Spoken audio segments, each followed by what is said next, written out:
You were born in Lahore and you grew up in Abottabad. Would you like to talk about a little bit about your early life, your parents, your family? Yes, Monisha, I was born in Lahore in 1933, as I hate to tell you. But in a way, I'm also very proud that I will soon be 80. Mm-hmm. And I've spent my entire life actually working. Started working from November 1954. And I think that various periods of my life have influenced the sort of evolution. As a child in Lahore, with a father who was passionately fond of music and dance and culture, and my sister learning music from a regular musician. Mm-hmm. And singing in conferences, and you know how that a woman, a young girl, couldn't sit alone with the music teacher, and so I was a 3-year-old child, used to be made to sit there and was my sister's chaperone. But in the process, I imbibed and learned the music and could sing all the ragas, much to the amazement of everybody, because I was listening to it from morning till evening, first when she was having her lessons and then when she was practicing. And then father would also take us to dance programs and so on.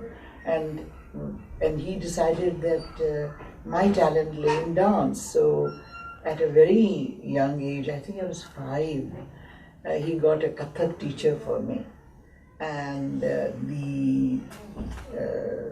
and at that time, the people said in Lahore, he's a young man, but he's becoming senile, that he's making singing and dancing girls of his daughters. Ah. So, I mean, that was the atmosphere, but my father was not influenced by that. But in 1938, You moved back to Abottabad. we went to Abottabad, and we stayed there till 1940. You said one of the biggest influences of your life probably at that time was a visit from Mahatma Gandhi. Yes, you know, I can't imagine how fortunate I was that in 1939 Gandhiji came to Abottabad and stayed in the family house where we were staying. Mm-hmm. And we lived, you know, we lived with him during those 40 days. And there was another cousin of mine, same age as me, and we used to go for walks in the morning with him, and he would put his one hand on my shoulder and one on my cousin's shoulder and talk to us and walk with us. And I still remember the long strides that he used to take, and we used to have a difficult time to keep pace with him. And he would say, "Ye to mere aashiq aur maashook hai." My grand aunt and uncle, in whose house he stayed and where we were also staying, were Congress members. And my auntie, who used to wear khadi, she was known, her name was Karna, Auntie Karna we used to call her. And she was known as Bulbule Hazara. Hazara is the district of Northern Western Frontier Province, now of course Pakistan. And people used to come from all over. And one of the people who lived in the house all the time that Gandhiji was there was Abdul Ghaffar Khan. What a wonderful man. What a personality. And I was his favorite. And I used to sit in his lap all the time, tall, regal, handsome man. And seeing him, Gandhiji, sitting by his side, sharing, he would give us little bits from his plate. It was quite a special thing. And my sister got greatly influenced, and she learned to spin. Mm-hmm. She learned, and she gave up all her imported silks and other clothes and wore khadi. Mm-hmm. And until her marriage later on in Delhi, she never ever wore anything but khadi. And she had a great love for reading, and so I grew up under the influence of my sister, who was a teacher in the school which was run by the family. It was the first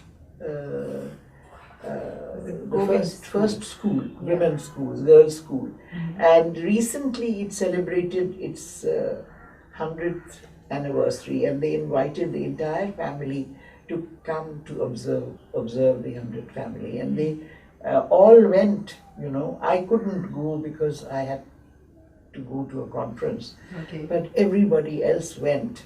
And I had studied in that school. My sister had taught in that school.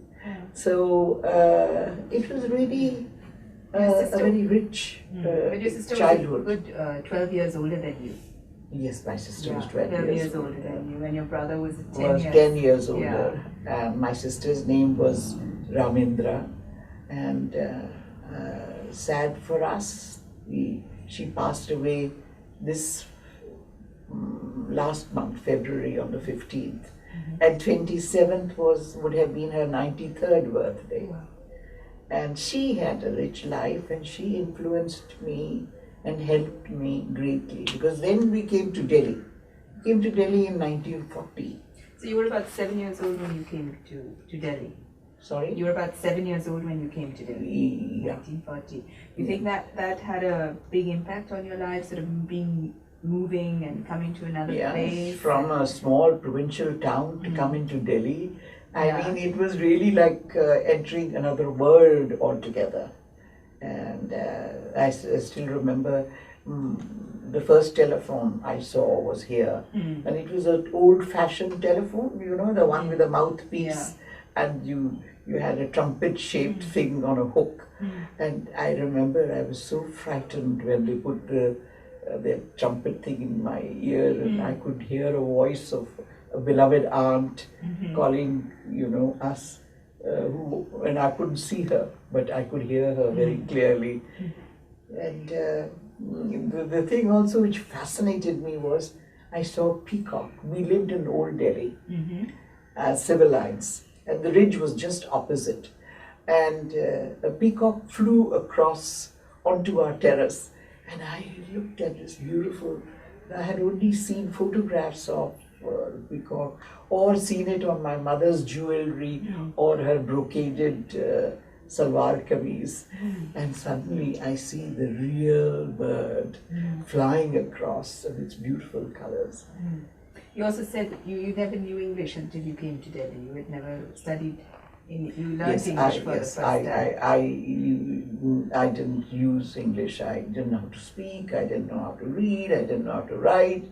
Maybe I knew ABCD, but not more than that, because our school was a vernacular school, and I learned Punjabi and Hindi. Because it was very funny. Though Urdu was the language which the men used, the business language, women never learned Urdu. Women were taught Gurumukhi amongst the Sikhs and Hindi, but mostly Gurumukhi. And men learned Urdu. So in our school, we were not taught Urdu, even though there were Muslim girls in the school. We learned Gurumukhi and we learned Hindi. And when I came and they wanted to put me into a convent, which was the Presentation Convent in Kashmiri Gate. my sister gave me a crash course in English, and in a couple of months I learned to speak a little bit of English, to read and write, and they put me in the second standard. Okay. So I started studying, and in fact, I really never learned grammar.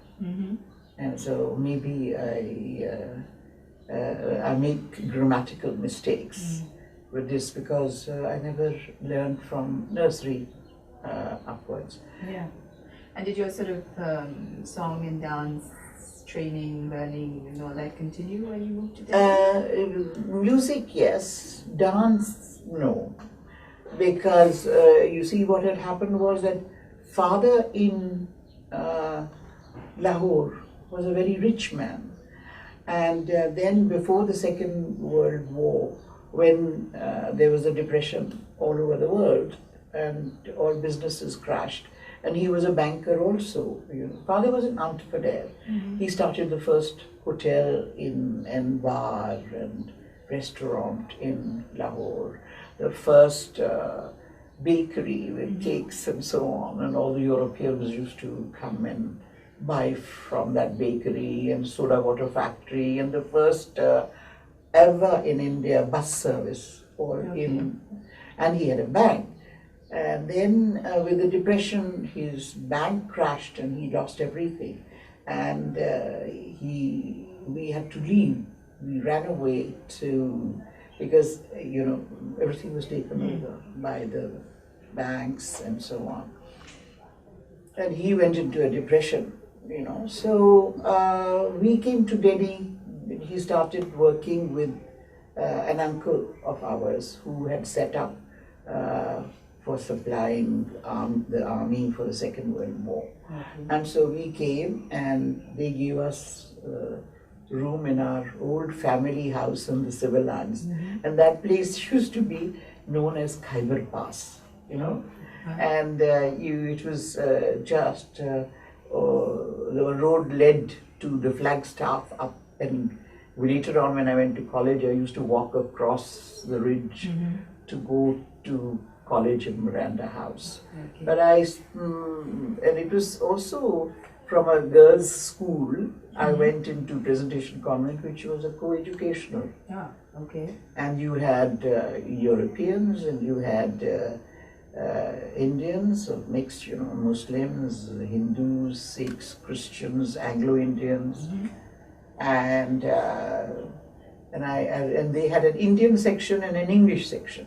And because I was very fair, you got promoted. They promoted me to the English section, and all my friends were left in the Indian section. And I came home and cried, and I said, I don't want to go to the English section, I want to go to the Indian section. And my father came to see the Mother Superior, who started laughing and said, people want to contribute to the church, etc., to have their children transferred to the English section. You're telling me to put her back in the Indian section. You don't have to listen to children, you have to ignore them. What role did your mother play in your life? Mother was loving. All loving, all love. I had a most wonderful childhood. She loved me exceedingly because I was the child of their old age in a way, because and in fact she was quite a person in her own right, and so therefore father felt that he had to dominate her. So she never really came into her own. And you still sing today, no, Jasleen? Yes, I love. Don't you see my tantra? I know, it's very nice. I tell you, it's for me like a meditation. I enjoy it very much. And you have somebody who comes here and sings with you? Every week. I haven't recently. He's become a little erratic. And I've also not been very well. But I still continue with my music. I love music. I love music. You were talking about 1947 in Delhi. 1947, and it was my final year of school. And in 1948, I joined Miranda House in the Delhi University. in English literature Okay. because I wanted to be a journalist. Ah. And your father was okay about that? Yes, yes. Yeah. So it was all right. But after I finished I graduated, my father wanted me to get married. Okay. And because rumors of I met my first husband. He was a member of the Communist Party and was expelled from the Communist Party. His name was Santosh Kumar Chatterjee. He had been imprisoned during the British. So what I started to do was despite my saying my grammar was bad, my English by that time had improved considerably. And they used to have a system where after matriculation, people would do a prep to join BA. Okay. So it was a boarding school and people came, sort of residential college, and people came from provincial towns. So I got a lot of tuitions. So I used to teach them. And I had a friend of mine who ran a tourist agency. Okay. So on weekends I used to take tourists. Oh, like she a trained guide. me. You take guides. She trained me and she used to pay me 50 rupees per tour. So I would take 2-3 people in a taxi and take them around to this thing. And they used to tip me also. And, 50 rupees is quite a lot of money in those so I days. made a little bit of money. Yeah. In addition, what I used to do, and that has brought me in contact with the cottage industries in Pune, was I used to go to Jama Masjid, to Paharganj, and in Jama Masjid I would buy kullas and all kinds of handis and brass lamps and things like that, and make table lamps and shades out of kullas, and then I would go to Paharganj where they used to sell these printed things that I had learned to appreciate through my father. Yeah. And I would bring them back and I would stitch them into, bags and shades and all kinds of things, and then go and sell them to the central cottage industries in Pune. Okay. And so they came to know me. And in August 1954, September, in June 1954, when you had finished when I was still studying, I was on my final year in MA. Okay. I went with my friends from Miranda House to the south, and with the money that I had earned, I had a 500 rupees, and I went by student concession. Return ticket to Madras was 50 rupees. Okay. Delhi, Madras, and so on. And I went to Chennai. Went and stayed with a friend of mine's cousin, who was a tourist officer, and she made a tour for me to visit all the temple towns. Okay. And so again, students thing, I got a circular ticket for 100 rupees, and I stayed at the railway retiring rooms, which were 1 rupee 50 naya paisa per night, and for 30 paisa I used to get a breakfast. For 1 rupee I would get lunch and dinner. And I went to Chidambaram, I went to Tanjore, to Madurai, Trichinopalli, Kanyakumari, and I bought handicraft things. At that time they were so cheap. I bought these painted dolls, I bought the Tirupati dolls, I bought little glass paintings, and I bought a beautiful large umbrella made out of palm leaf, which the workers would wear on their head when they work. For the sun, to protect them from the sun. This is the first time you had done something like this? Yeah, because it was the first time I went down south. I saw the sea for the first time. And I collected these items because I was fascinated by a wonderful new culture. So I carried these things, and in my contact with the cottage industries, I had met L.C. Jain, who was then member secretary of the All India Handicrafts Board, working under Kamaladevi. Okay. So I arrived back in July or June or whatever, and I carry all these things, and I tell him, look, this was fascinating, and I showed him all that I had collected, and I said I didn't have very much money, but with whatever money I had, and here, this is for you, for the cottage industry. And he was amazed because they had started a scheme of surveying the crafts. And the survey team had gone to the south and they had not picked up any of these things which I had picked up. And they spent so much money on them. So they were amazed, and he told Kamaladevi about me.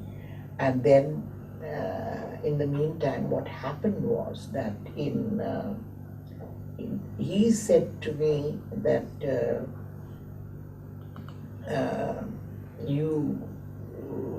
would you like to join us? That we are preparing a scheme for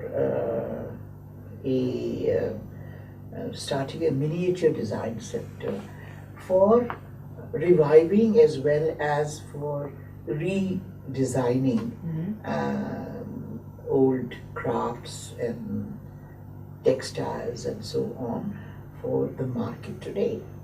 And I said, I would love to. It was just as a discussion. I decided to join the Handicrafts Board. In the meantime, the tourist department, well, they were also looking for people, offered me a gazetted job. Okay. And this was just a assistant's job at 160 rupees a month. Okay. And the other one was 500 rupees. And I decided, because I loved handicrafts, that I would join this one. And the deputy director said to me, Jasleen, are you aware this is a clerical job you are getting? You're getting a gazetted job. I couldn't care less. I knew nothing about clerical, gazetted, this, that, and the other. You just really wanted to work with handicrafts. Yes, so I joined, and I was put in charge of the miniature design center, which was started on Janpat in the old barracks. And I got, I went around, and from Chori Bazaar, I got coppersmith and silver carve engraver and enamelist and various people to come and work. And then we started another scheme of revival of textiles. So a committee was set up to, from the museum to select pieces. And the wonderful man, great scholar, Prithvish Yogi, was there, working there, and he was the favorite student of Stella Crandish. Okay. And he, took me under his wing and started. In the meantime.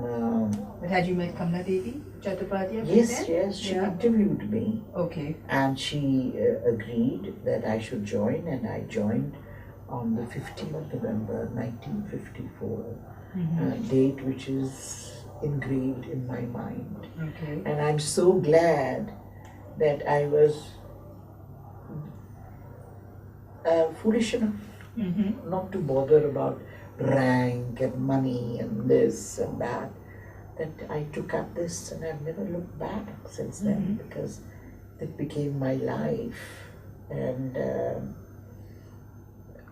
you see, what was happening was that time it was revival of the crafts, and crafts were looked at as and Gandhi ji had wanted the crafts and the cottage industries and the small scale industries to be developed, and so it was agreed that there would be a dual economy, industrialization on one hand and the development of small scale and cottage industries. And this is what Nehru followed? Sorry? This is what Nehru also practiced? This is what Nehru followed. But the planning commission, the Brahmins of the economic world, felt that it was the cottage industries and all that was anti-Delhian, and we had a very difficult time to get support. Okay. Kamaladevi, who was a fantastic organizer, very committed, had been a very, very important leader of the Congress and had built up not only the women's movement and the women's wing of the Congress, but also had built up the Karnataka,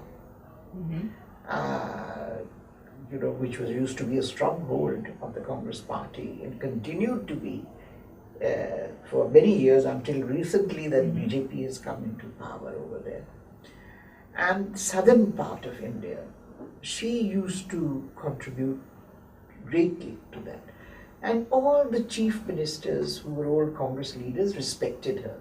So she would just walk into, and she built up a whole structure of handicrafts development all over.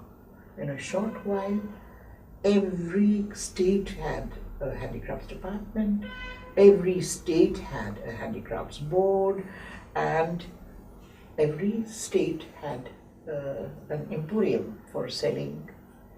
All set up by her in all over. And how would these handicraft departments and all work? Artisans would come there? Well, that's what, the thing is that nothing was known. And so she went around from state to state, from village to village, searching out for the crafts. Okay. And I worked with her. So you also traveled with her? I traveled with her, I worked with her, and I was the only person who could keep up with her. Okay. Everybody else used to fall sick. And I used to work because I was enthusiastic, I was interested, and she and I got along very well. My slightly more sophisticated upbringing, thanks to my father and my parents and so on, made me a good companion for her so that we could travel together. And we would go to the district, look up the district gazetteer written by the British, find out where the crafts were, and we would go from village to village. And often what would happen is that nobody knew how to weave, they had stopped weaving, or they were weaving only for the local community. The saris, like when we went to Orissa, one of the most beautiful saris was this tie and dye called Vachitrapuri. And these used to be short saris. So the loom was also short. So we had to get hold of the weaving people, broaden the looms. Instead of rewriting the whole story, we had to get the looms lengthened, the width, so that it could become. I remember we went, we traveled from village to village, finding out who the weavers were, we would go to a village and which was known for its weaving, and they would say, "Nahi, koi nahi karta." And then we would do, yes, yes, we've got some looms, and they would be thrown at the back, you know. And then we would persuade them, we will buy it, you know. We had no money. I still remember we went to Pochampally in Andhra Pradesh, and I used to laugh and said, Kamaladevi will go to Ladakh in winter and to Pochampally, the hottest place, in summer. And I still remember that we went by jeep. We used to bless that jeep, the production of the Second World War. And we went by jeep, and there was no road. It was a road which was made by the bullock cart. So one wheel was on the right thing, one wheel on the top. Okay. And the sides used to have, of the farms would have cactus. And I remember we arrived in Pochampally in the hot sun, and I was sitting in the middle of the jeep, the front seat, she on the side, and we had these canvas bottles filled with water and strung outside, which would cool the water. And she would wet a towel and put it on her head, and she would tell me, "You do the same. Gandhiji used to do that. He taught me." But me, young girl, imagine me with a wet towel on my head. Nothing would make me put that. I said, yes, it's okay. I'm in the middle here. And I still remember when we arrived in the Pochampally village, and she got off, I saw blood dripping because she had been scratched by the cactus. The thing had been leaning against that, and she didn't even realize. And our water had run out, and we were so thirsty, and there was no water. So I remember there used to be a cooperative society. We went there, and they had a coconut tree. So they sent somebody up the coconut tree, and they brought down the coconut, and that's the water. And they used to make what was called the rumal. And that rumal would be worn as a dhoti, as a angarkha, as well as a turban by the local people. And so we asked them to make a sari out of that. And they said nobody will wear, you know, because this is 60 counts, it's thick. And so we said, no, please. So we ordered 3 saris. And Kamaladevi gave them an advance to buy yarn, and you know how much the advance was? 90 rupees. Okay. And when the sari arrived in Delhi, then one sari the cottage industries bought to order more with this guy who had come, and one sari I bought and one sari Kamaladevi bought, because we didn't have money to pay for them, and cottage industries couldn't give cash. They had no cash. So I remember she paid 50, I paid 40, and she'd already given them the material, and for 40 rupees I have, and I still have that sari with me, the first sari woven in Pochampally. And today that whole of that district is living on the, and they started, we kept in touch with them, and later on we got some of the weavers sent to Banaras to be trained in silk weaving. Okay. And so they came back and they initiated the tie and dye in silk weaving, and now they copy the Patan Patola silk designs. So, you know, and this is a story everywhere.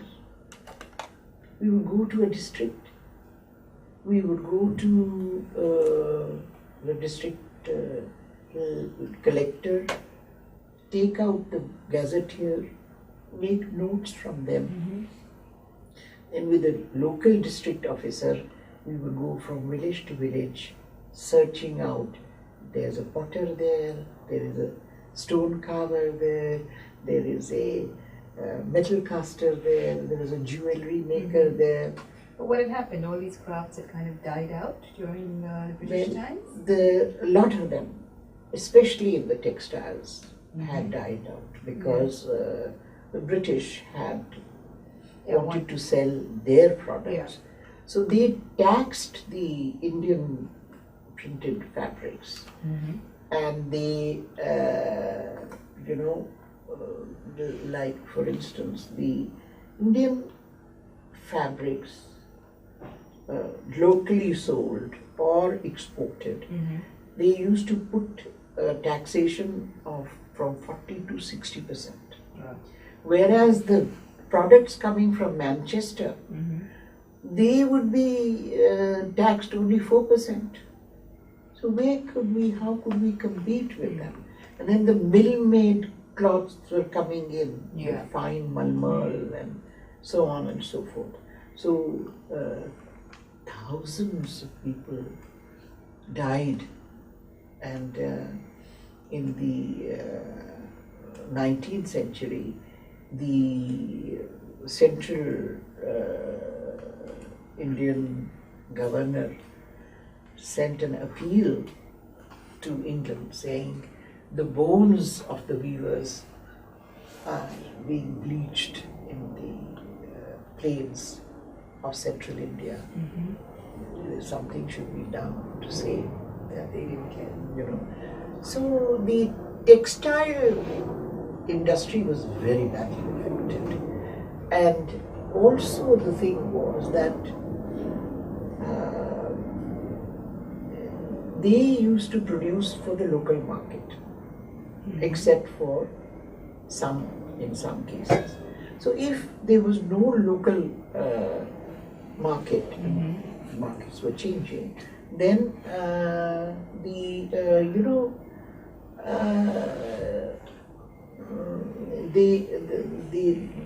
couldn't sell their products, and the mill-made cloths were coming, because even our own mill-made Ahmedabad, which became the Manchester of India, was sending out mill-made saris and so on. So the handloom saris, which were say short, not long enough, they had to be revived, and so there was a lot of work, and Kamaladevi brought an urgency.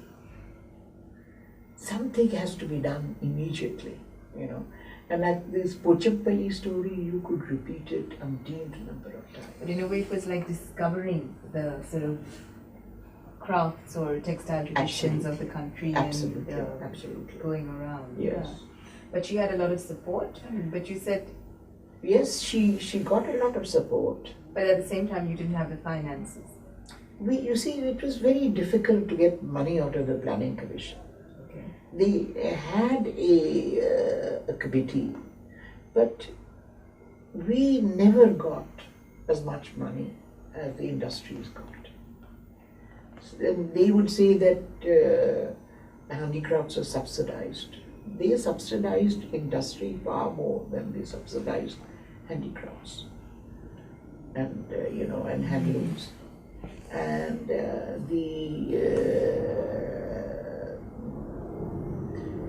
but still, what you see today would not have existed if we had not done this pioneering work.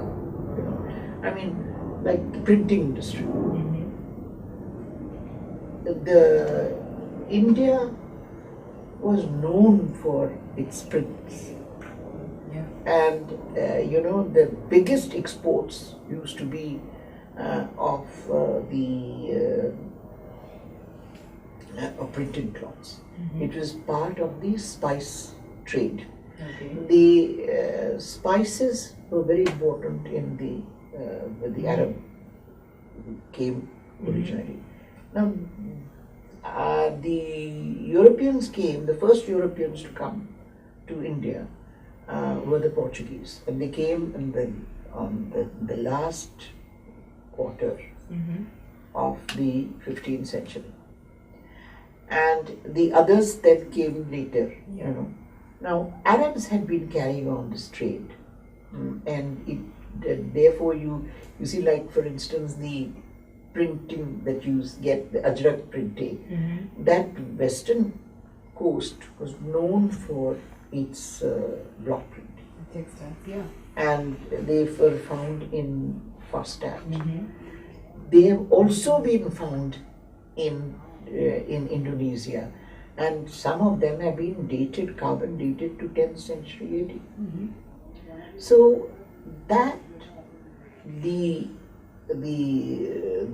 Indonesian archipelago who produced, and until recently you could go there in the market, and from a distance you would smell the fragrance of the cloves.